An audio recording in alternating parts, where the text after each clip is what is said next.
네, 반도체가 뜨겁죠. 이원재 끝내주는 경제에서 반도체 베스트 애널리스트 오랫동안 하셨던 전병서 중국경제금융연구소장님 모시고 반도체 이야기 좀 나눠보겠습니다. 어서 오세요. 안녕하세요. 안녕하십니까? 네, 요즘에 반도체 관련해서 여러 가지 충격적인 얘기가 있었는데요. 일단은 인텔이 망했다는 인상 우리 갖고 있고요. 그리고 미국에서 반도체 가지고 중국 엄청 압박했는데 중국이 반도체 독립했다. 뭐 이런 얘기도 나오고요. 그리고 아주 최근 뉴스인데 그래도 한국 반도체 수출이 괜찮다, 좋아지고 있다 이런 얘기도 있고 그래서 많은 분들이 지금 궁금증이 커진 상태입니다. 그래서 오늘 전체적으로 한번 쭉 그 브리핑을 해주시면 좋겠습니다.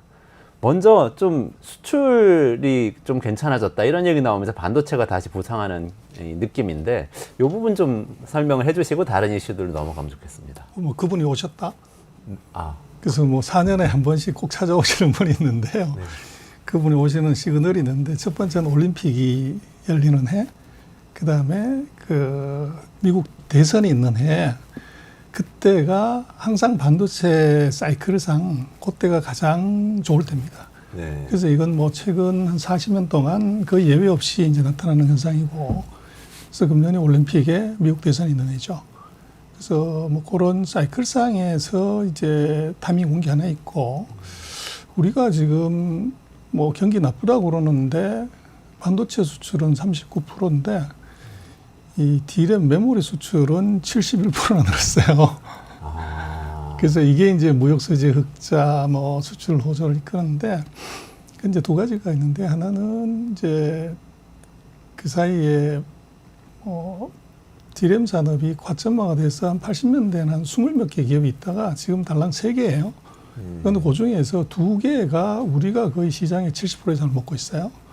그러다 보니까 과점 효과, 이제 요게 하나 있고, 그 다음에 또 하나는 지금 AI 바람이 불었는데, 말씀하신 것처럼 뭐 미국에서 난리가 나고 주가도 뭐 오르고 내려가지만, 우리로서는 뭐 누가 AI를 하든지 간에 들어가는 메모리, 이제 HBM이라고 하는 것에 대해서는 뭐 이제 AI를 많이 할수록 우리는 앉아서 휘바람을 부는 이제 그런 그 산업 구조상에서 좀 독특한 우리 특징, 그런 한 3가지가 우리 지금 반도체 수출 노조의 가장 중요한 이제 이유가 아닌가 싶습니다. 아, 그렇군요. 그러니까 지금 뭐 우리가 흔히 얘기하는 뭐 TSMC니 인텔이니 뭐 엔비디아니 다들 칩 만드는 쪽의 기업들인데, 반도체 안에서 우리 삼성전자, 하이닉스는 메모리에서 강자이기 때문에 어쨌거나 수혜를 입게 된다, 이렇게 그렇습니다. 말씀하시는 건가요? 그리고 뭐 이제 우리가 조금만 기억을 더듬어가도 작년만 해도 하이닉스가 돈이 없어서 셀프도 전혀 못한다.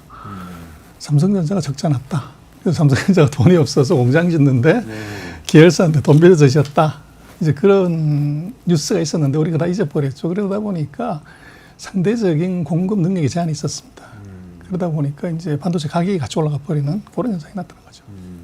삼성전자 위기로는 좀 수그러드는 겁니까? 이렇게 메모리를 딛고 좀 실적이 좋아지면? 아니 뭐 돈 잘 벌고 그러면 위기가 없는 거죠. 뭐. 네. 그래서 지금은 이제 뭐 핸드폰도 그렇고 반도체도 그렇고 이제 4년마다 한 번씩 오시는 그분이 손을 내밀었을 때 이제 거기 올라탈 수 있는 뭐 대표적인 회사가 삼성전자죠. 아, 그렇군요. 이런 시기는 어느 정도 갑니까? 올라갈 때 2년 반, 떨어질 때 1년 반. 아, 그럼 이번 사이클 언제 시작됐다고 봐야 됩니까? 그래서 요거는 뭐 지금 2023년 뭐 7월 뭐 그 정도라고 봐야 되니까 지금 한 1년 정도 조금 더 지났다고 봐야 될 것 같아요. 아, 그럼 한 1년 반은 더 좋은 그렇죠. 사이클이 이어진다. 아, 이렇게 볼 수 있군요. 인텔 이야기 좀 여쭤보겠습니다. 인텔이 어쨌든 우리 세대는 컴퓨터 쓰기 시작하면서 계속 인텔 가지고 쓰던 이 세대인데, 여기가 이제 반도체, 메모리 반도체 생산하는 거 이제 포기한다고 기사가 나오고 1등을 저주 입었다, 뭐 이런 기사도 계속 나오는데, 어떤 상황인지 조금 설명해 주시고 어떻게 되는 건지 좀 해석을 해 주시면 좋겠습니다. 요거는 뭐 8만 달러의 저주다.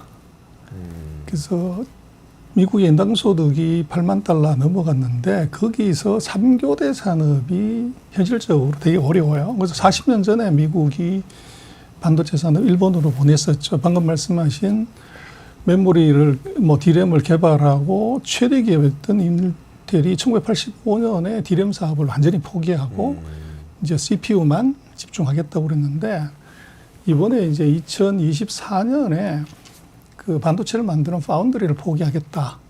이제 이렇게 쇼킹한 얘기를 한 건데 그건 뭐 지극히 당연한 것이 이게 반도체가 엄청난 첨단 산업이기도 하지만 365일 24시간 공장을 돌려야 되는 이제 그런 특성을 가진 산업인데 우리도 지금 아마 제조업에서 반도체 빼놓고는 상교대 그 굉장히 어렵죠.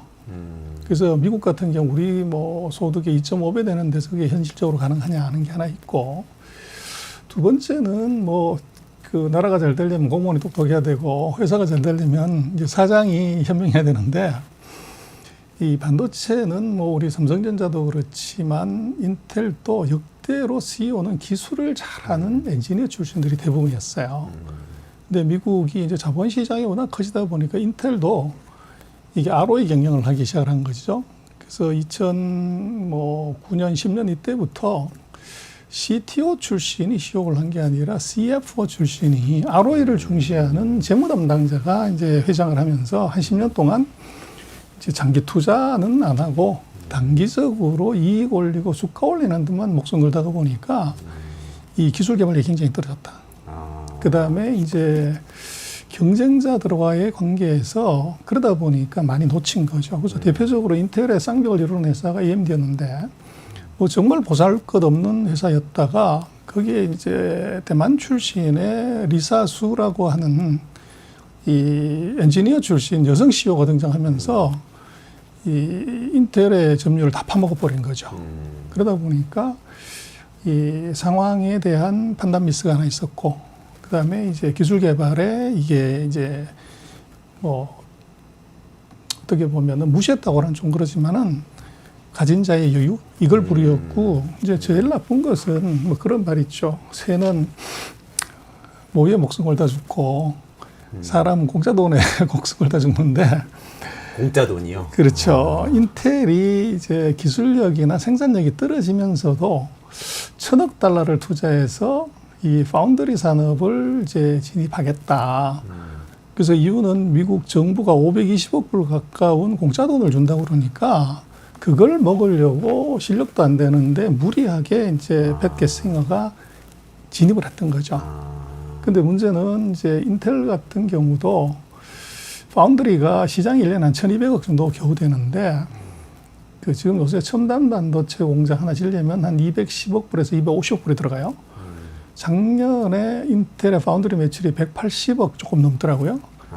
그럼 이거 다 해가지고도 반도체 공장 하나 짓지도 못하는 매출을 가진 회사가 반도체 라인 4개 짓겠다. 이거는 뭐 굉장한 무리수를 사실은 둔 거죠. 근데 거기는 아까 말씀드린 것처럼 공짜 돈에 너무 이제 목숨 걸다가 사고를 친 그런 경우라고 보십니다. 그 미국이 반도체 보조금을 통해서 전 세계 반도체 공장들을 뭐 한국의 삼성전자까지 포함해서 미국에 유치하겠다고 하면서 보조금 주고 뭐 투자도 받게 해주고 이러면서 유치를 하고 있는 거 아닙니까? 근데 인텔도 거기에 뛰어들어서 미국 기업이지만 우리도 같이 제조를 해보겠다. 그리고 파운드리 시작하려고 했는데 굉장히 어설펐다. 이런 진단이시네요. 그렇습니다. 그럼 이런 상황이 되면은 저는 이게 아주 다른 영역인 것 같긴 한데 삼성전자 걱정이 또 되기도 해요. 왜냐면 인텔이 저희 기억에는 계속해서 1등만 하던 기업인데 지금 이렇게 막 처참하게 몰락하는 것 같은 느낌, 막 철수하고 잘못 판단하고 이런 상황이 삼성전자 메모리 반도체 1등이고 우리가 이 수출의 상당 부분을 기대고 있는 기업인데 그렇게 가진 않을까? 어떻게 보세요?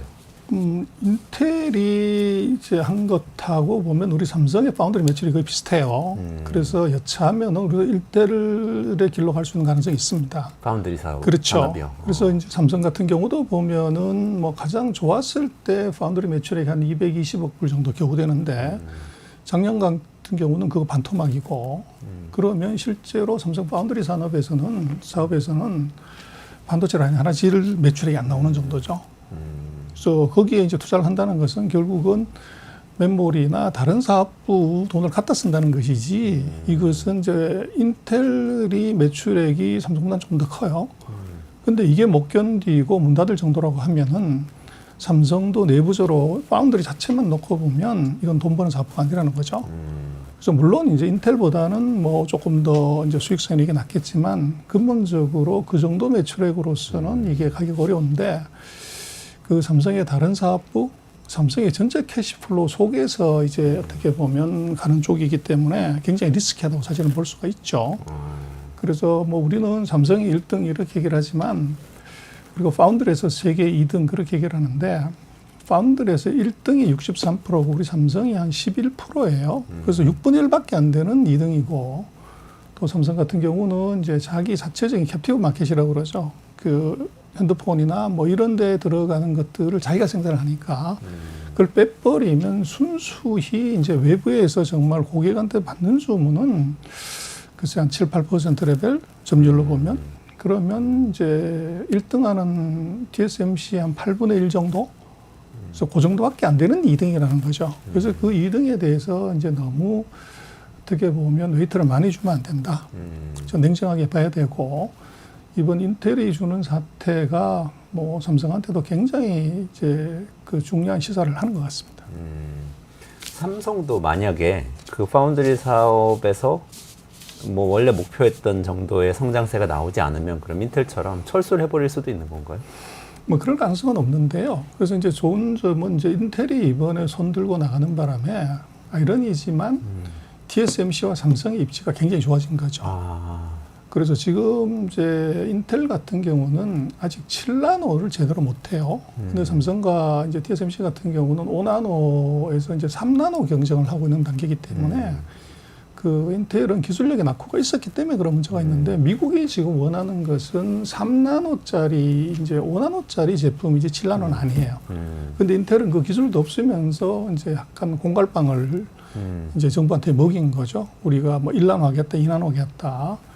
그래서 상대적으로 제가 볼 때 인텔의 사업 포기가 미국은 그렇다고 하면은 이제 대만과 한국을 이제 동원하지 않으면 자체적인 이제 반도체 생산 자체가 어렵기 때문에 오히려 더 이제 그 케어를 해야 되는 상황이고 또 우리로서는 뭐 세계에서 1등 하는 거 뭐 당연히 어렵지만 2등 그것도 절대 쉽지 않거든요. 근데 전 세계에서 이제 2등을 하고 있고 3등 하는 놈이 손들어 버리는 상황이면 굉장히 좋은 입지를 가졌다. 오히려 그렇게 해석을 할 수 있을 것 같아요. 그렇군요. 그 반도체 생산 관련해서요. 조금만 더 여쭤보고 싶은데 TSMC 대만에 있고 미국은 뭐 칩스법하고 이 인플레이션 리덕션 액트 가지고 이렇게 막 전 세계 공장들을 또 생산 공장 유치하고 있고 삼성전자도 거기 가고 있고 또 일본에서 TSMC 공장을 유치했지 않습니까? 그러면서 이 반도체 생산이라는 이 전체적인 이 글로벌 산업에서 한국이 빠지고 뭔가의 라인이 형성되는 거 아니냐 이런 얘기도 있어요. 어떻게 보십니까? 그건 기우고요. TSMC가 미국에 공장 짓고 일본에 짓고 유럽에도 짓는 것은 그 한국에 왜 안 짓냐? 한국 삼성이기 때문에. 근데 그거는 오히려 이제 지정학적 리스크로 봐야 될 것 같아요. 그래서 만약에 그 중국이 실사격 훈련한다고 이제 핑계 대면서 미사일 하나를 TSMC 대만 공장에 떨어뜨리면 어떻게 되냐?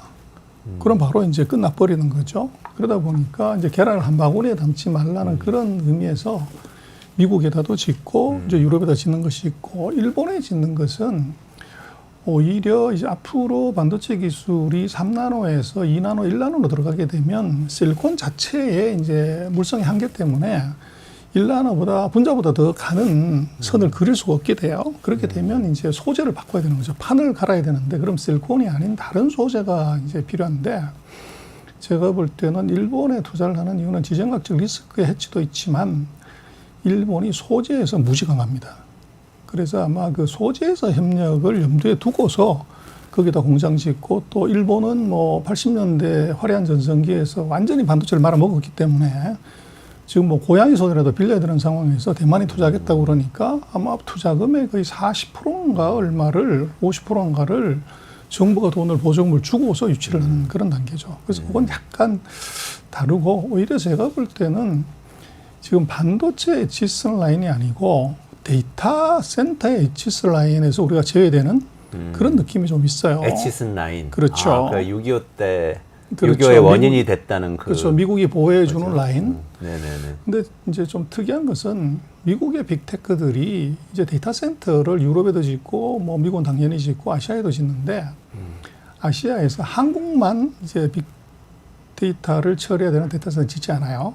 그래서 동남아 뭐 이제 일본 이쪽에다가 짓고 그래서 이게 이제 어떤 의미냐 하면 결국은 뭐 지금 빅데이터든 AI든 이게 난리지만 결정적인 리스크는 해커가 들어오든지 아니면 물리적인 파괴가 일어났을 때 백업이 없으면 통째로 다 날아가는 이제 문제가 생기죠. 그렇게 되면 미국의 빅데이터 백업은 유럽에서 하고 유럽의 백업은 예를 들면 아시아나 미국의 백업을 하고 글로벌리 아마 빅테크 회사들은 그런 스킴을 이제 소위 말하는 이제 안전성 문제 때문에 그걸 짜게 되는데 거기에 지금 그렇다면 데이터 센터가 들어와야 되는 거죠. 근데 한국은 뭐 우리 국내 기업들도 데이터 센터를 만드는 데 있어서 뭐 지방 정부들이 이제 여러 가지 이유로 반대하기 때문에 진도가 안 나가는 문제가 있고 그래서 뭐 다른 나라 같은 경우는 데이터 센터 유치에 이제 굉장히 열을 올리는데 우리는 뭐 정부 차원에서 별로 그거 신경 안 쓰니까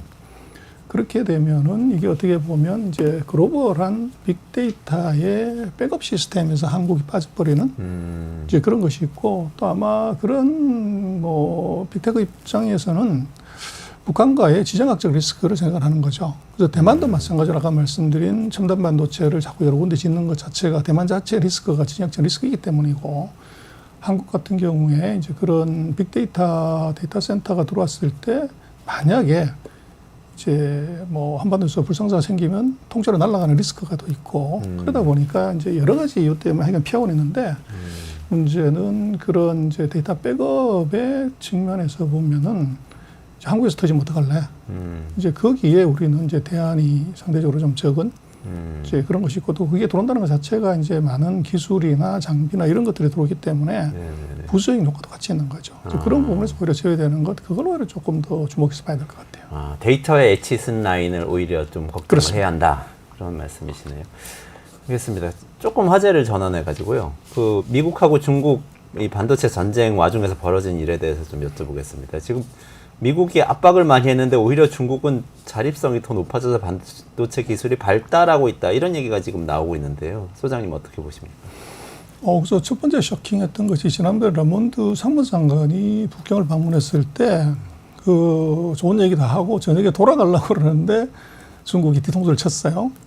반도체 뭐 규제를 했다고 하는데 7나노 칩을 발표를 하면서 그거를 하웨이가 핸드폰을 만들어버리는 그래서 뭐 미국이 발칵 뒤집어졌고 그리고 이제 뭐 AI 칩에 대해서는 그 이후로 AI 칩의 규제가 굉장히 심하게 들어왔는데 거기 이제 하웨이가 그 엔비디아 칩에 이제 지금 뭐 고성능이 H100인데 그 H100에 버금가는 이제 GPU 칩셋을 만들었다. 그걸 최근에 발표를 했어요.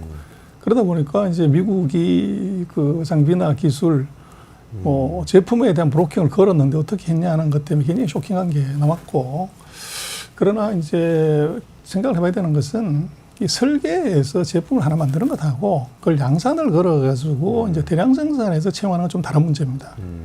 그래서 이제 중국의 그 설계 기술 능력에 대해서 우리가 잘 몰라서 그런데 이거 무지 뛰어난 우리보다 더 낫습니다. 그래서 전 세계 탑10 패밀리스 설계 디자인 회사들에 벌써 5년 전에 미중이 전쟁하기 전에 보면 탑10 중에 7인가 8인가에 하이실리콘이라는 회사가 이미 들어와 있어서 우리는 뭐 전혀 랭킹 안에 들어가지도 못하고 그게 바로 하위의 자회사입니다. 그리고 이제 작년 같은 경우도 보면은 전 세계 그 하이실리콘이 제재받아가지고 사라지고 난 다음에도 탑10 안에 또 윌세미컨덕터라고 하는 중국 회사가 설계하는 회사가 탑10 안에 들어왔어요. 그 정도로 중국이 설계가 셉니다. 그래서 설계하는 회사가 한 3,400개 정도 되는데 그 중에서 한 50개 정도는 이제 중국의 코스닥이라고 하는 거주항반이나 창업반에 상장이 돼 있고요. 그래서 설계가 굉장히 강한 거죠. 그래서 이제 뭐 정말로 엔비디아 칩을 능가하는 또는 비슷한 성을 만들었다고 그러면 대박인데 이제 그것이 이 자가 발전이고 그럼 벤치마크를 어떻게 했냐, 뭘 했냐 이 데이터는 나오질 않아요. 그래서 자가 발전이다 이렇게 봐야 되고 자기네 말로는 이제 내부적으로는 한 엔비디아 성능이 한 80%다. 근데 제가 볼 때는 그걸 하려고 하면은 지금 3나노 공정으로 이걸 해야 되는데 중국이 지금 하고 있는 건 7나노예요. 그래서 이제 5나노나 3나노 쪽으로 들어갈 수가 없으면 뭐 한두 개는 여러 가지 트라이 앤 에러 방식을 통해 가지고 할 수는 있지만 대량 생산이 현실적으로 어렵다. 그래서 뭐 그런 정도로 봐야 될 것 같고 그래서 뭐 중국이 지금 말씀하신 봉쇄를 했는데 어떻게 이제 칠랑로 칩을 만드냐고 그러는데 그게 이제 식칼 신공입니다. 식칼이요. 그렇죠. 그래서 회를 뜰 때 회칼로 이제 회를 뜨면 한 방에 깨끗하게 뜰 수가 있지만 회칼이 없으면 둔타가 식칼을 갖고 여러 번 자르는 거죠. 그래서 이제 예를 들면 그 회를 두툼하게 잘라서 그걸 4번 잘라가지고 회칼 하나로 쓴 것하고 같은 이제 두께로 만드는 것. 그래서 이제 뭐 영어로 그냥 쿼드러플 패터닝이라고 그러는데 이 노광 장비를 한 번만 쓰면 이제 깨끗하게 나오는데 이게 노광 장비가 없으니까 EUV가 없으니까 이제 사진을 4장을 찍어가지고 그걸 정교하게 서로 겹쳐가지고 한 장을 만드는 거죠. 그렇게 되면 4장을 겹치니까 비용도 많이 들어가고 수율도 떨어지고 뭐 이제 코스트도 높고 그런 불합리가 있지만 그래도 만들 수는 있다는 거죠. 그래서 가격 경쟁력은 뭐 안 되고 그러나 네. 제품은 그런 식으로 식칼 신공으로 만들었다 이렇게 볼 수 있을 것 같습니다. 이번에 화웨이의 어센드 910 예. 뭐 이런 제품들이 그런 식으로 만들고 그렇습니다. 예. 910C도 뭐 상당히 테스트해서 좋은 게 나왔다고 했는데 어쨌든 간에 정리를 하자면 반도체 설계에서는 사실 중국이 우리나라보다 원래부터도 앞서 있었다. 그렇지만 이제 양산하는 거는 쉽지 않을 것 같다. 이런 진단이시네요. 아, 그렇군요. 그러면은 파운드리, 삼성전자 파운드리가 오히려 기회를 얻을 수도 있다가 그렇게 말씀 주셨는데 거기서 우리가 중국 위협받을 일은 별로 없겠군요. 그래서 이제 세트 메이커 입장에서는 뭐 이제 호재가 될 수 있는데 문제는 한국의 장비 회사들이 최대 피해자가 될 수 있어요.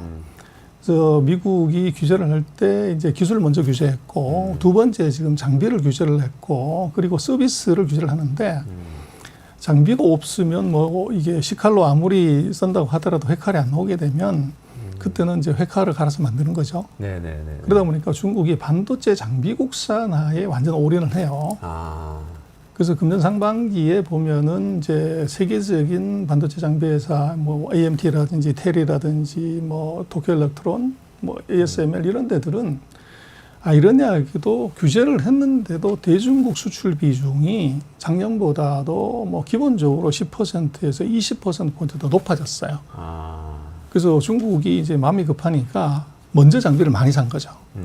근데 문제는 우리 거는 어떻게 됐냐 그럼 우리 대중국 수출 비중은 줄었습니다. 아, 그래요? 절대액도 감소를 했고요. 그 얘기는 이제 중국이 소위 말하는 이제 14나노보다도 더 높은 이제 저사양 제품들은 국산화해라. 그리고 반도체 장비 회사들 그 반도체 회사들한테 국산 제품을 반드시 구매해라. 좀 성능 떨어지더라도 이런 이제 국산화 제품 우선 구매 전략을 쓴 것 같아요. 그래서 바이 차이나 전략이죠.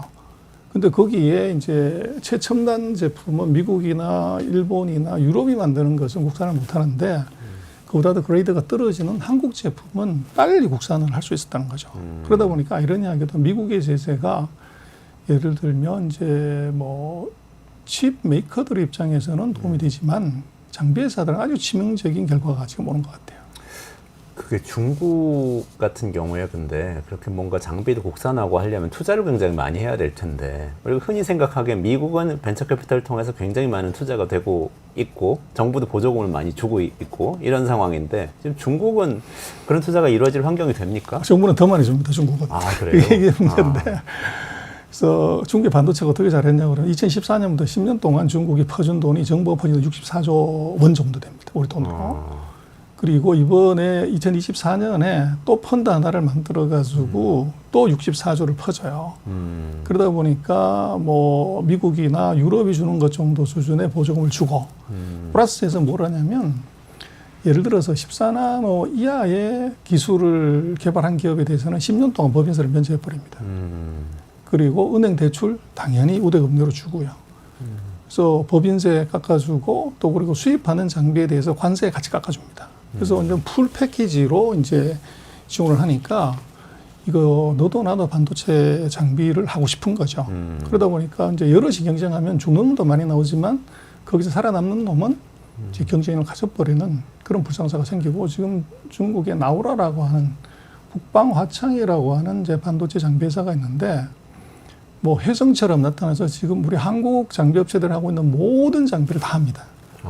그리고 이게 이제 국산화 우선 정책에 들어가니까 금년 상반기에도 실적이 뭐 50% 이상 늘어나고 있고 이 기술 개발에도 정부 지원이 가장 많이 들어오니까 이게 이제 굉장히 빠른 속도로 기술 국산화가 진행이 되고 있죠. 그렇군요. 그게 그러면 우리나라 장비 업체들이 중국에서 고전하는 것은 사실은 뭐 미중 갈등이나 그 미국의 중국 반도체 규제나 이런 것들하고 관련이 있는 게 아니라 그냥 중국에서 사실 자체적으로 보조금을 통해서 장비 업체들을 잘 키우고 있기 때문에 이렇게 봐야 되는 건가요? 그렇습니다. 근데 우리 수준이 최첨단 인류 제품이 아니라 그보다 좀 떨어지는 제품이기 때문에 네. 중국의 국산화 대책에 그게 직접적인 경쟁 상대가 되는 거죠. 그래서 아이러니하게도 그 어떻게 보면 제재 역설이 이게 그 피해자가 한국으로 돌아오는 한국의 반도체 장비 회사로 돌아오는 이런 불상사가 좀 생기는 겁니다. 아, 그러네요. 굉장히 역설적인 상황이네요. 그렇습니다. 네. 있습니다. 그 미국에서 지금 대선 관련해서 관심이 굉장히 많은데 다들 미국 대선 이후에는 지금 말씀하신 이 흐름이 어떻게 갈 거라고 보시나요? 그래서 이제 누가 되냐가 굉장히 중요한데요. 그래서 해리스가 되면은 뭐 바이든 정책을 그대로 유지하겠다고 그러니까 지금처럼 반도체 기술 통제에 강하게 들어가겠지만 트럼프가 되면 이건 이제 반도체 왜 그렇게 보조금 많이 주냐? 또 IRA 그거 없애버리겠다. 뭐 이런 얘기를 하기 때문에 그 둘 사이의 전략이 굉장히 많이 달라집니다. 그리고 이제 우리로 놓고 보면은 이게 반도체 통제는 뭐 누가 되든 하겠지만 그게 이제 분야가 달라질 수가 있는 거죠. 그래서 트럼프 같은 경우는 이제 보복 관세를 때리겠다. 그렇게 되면 이제 중국산이 보복 관세를 때리면 우리께 상대적으로 좋아지는 이제 그런 뭐 강점도 하나 있고, 그리고 반대로 이제 우리로서는 또 하나 리스크가 있는 것이 이게 미국과 중국이 전쟁이 벌어졌을 때 그 중국이 가장 약한 것이 지금 반도체고 또 강한 것이 이제 전기차인데 여기에 우리가 또 다 터질 위험이 있어요. 그래서 이제 우리 같은 경우는 둘이 싸워가지고 문제가 됐을 때 중국의 대응이 가장 중요합니다. 어떻게 이제 해리스나 트럼프의 대응이 나오냐고 그러는데 거기서 중국이 지금 기술로 미국과 경쟁할 상대는 아닌데 반대로 중국이 갖고 있는 카드가 원재료입니다. 그래서 전 세계 히토류의 한 60% 이상을 이제 중국이 갖고 있기 때문에 이걸 무기로 쓰는 거죠. 그리고 우리로서는 이제 지금 뭐 대미 수출 흑자가 8월 달에도 뭐 굉장히 잘 나왔지만 문제는 이제 미국으로 하는 전기차하고 예를 들면 배터리, 반도체에 들어가는 원자재의 40에서 80%를 중국에 수입을 해요. 그래서 만약에 둘 사이에서 갈등이 벌어졌을 때 중국의 액션이 이게 기술로 대응하는 것이 아니라 원자재로 만약에 대응을 하러 나오면 그게 일본으로 터질 게 우리 한국이 되는 거죠. 아, 어떻게 그렇게 됩니까? 그래서 원자재 공부 안 해버리는 거죠. 예를 들면 지금 배터리 같은 경우도 뭐 음극재, 양극재, 뭐 전해 이런 게 있다고 하면 예를 들어서 음극재를 만들려면 흑연이 필요한데 흑연의 천연 흑연, 인조 흑연의 거의 90% 100%를 중국이 만듭니다. 그러다 보니까 뭐 예를 들면 핑계를 그렇게 되는 거죠. 요소수처럼 우리 애들이 요새 공부 열심히 하느라고 연필이 많이 부족해. 그래서 한국으로 흑연 수출 좀 줄이겠다. 이러는 순간에 우리 배터리에서 난리 나는 거죠. 그래서 이제 제2의 요소수 사태 이런 게 생길 수가 있어요. 그래서 그 리스크가 우리한테 있습니다. 그래서 저는 뭐 이제는 우리가 중국이라고 부르지 말고 중동이라고 불러야 되는 것이 이제는 우리가 중간재 수출국이 아니라 미국이나 유럽에 판매하고 있는 제품의 원자재 조달국으로서의 중국이 너무 중요해졌다. 그래서 미중이 싸우는 과정에서 우리하고 싸우는 건 아닌데 둘이서 싸우다가 돌멩이가 이제 우리한테 날라와가지고 우리가 머리가 깨지는 이런 불상사가 생길 수 있기 때문에 우리가 중국을 이제 자원 외교 측면에서 이제 좀 다르게 보고 관리를 들어가야 됩니다. 그래서 그런 일이 보셨어도 어떻게 할래? 컨틴전시 플랜, B 플랜, C 플랜이 있어야 되는 거죠. 없으면 이제 제2의 요소수 사태. 우리 뭐 요소수 그게 별거 아니지 않습니까? 근데 그게 터지는 바람에 모든 물류가 다 스톱되고 그렇죠. 첨단 산업이 다 이제 스톱되는 그런 불상사가 생길 수 있듯이 원자재가 지금 문제가 되면 한국은 지금 수출 흑자가 사상 누각이 될 수도 있어요.